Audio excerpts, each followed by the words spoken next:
మంచి పొజిషన్లోకి వెళ్తారు, వారు బాగుంటారు. కానీ తల్లిదండ్రులకు ఏమొస్తుంది అంటే వారిని చూసి గర్వపడటం తప్ప వేరే ఏమీ రాదనమాట. దీన్ని ప్రతి స్టూడెంట్ గుర్తుపెట్టుకొని బాగా చదువుకొని ముందుకు పోవాలి. మరి ఇప్పుడున్న కాలంలో ఫేస్బుక్లు కానీ ఇన్స్టాగ్రామ్లు కానీ వాట్సాప్ జోలికి పోకుండా ఏది అవసరమైతే అది మాత్రమే మనం ఉపయోగించుకోవాలి.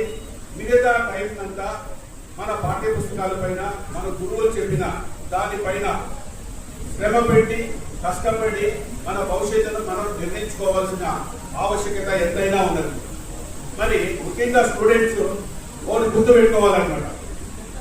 అందరూ హై పొజిషన్లోకి పోలేదు. ఎక్కడైతే మనకు అపజయం అనేది వస్తుందో, ఎక్కడైతే మనం లో స్టేజ్లోకి పోతామో దానివల్ల మనము నిరుత్సాహపడకుండా దానినే మనము మొట్టమొదటి విజయముగా తీసుకుని ముందుకు పోతే కనుక మనము సాధించలేనిది ఏదీ ఉండదన్నమాట.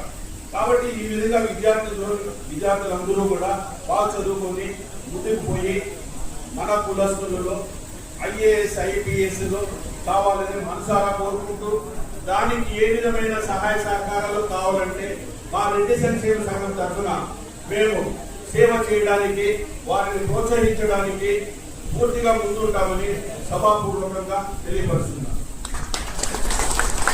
ఈ అవకాశం ఇచ్చిన పెద్దలందరికీ, స్టేజ్ మీద ఉంటున్న మీ అందరికీ ఇక్కడ ధన్యవాదాలు తెలియపరుస్తున్నాం.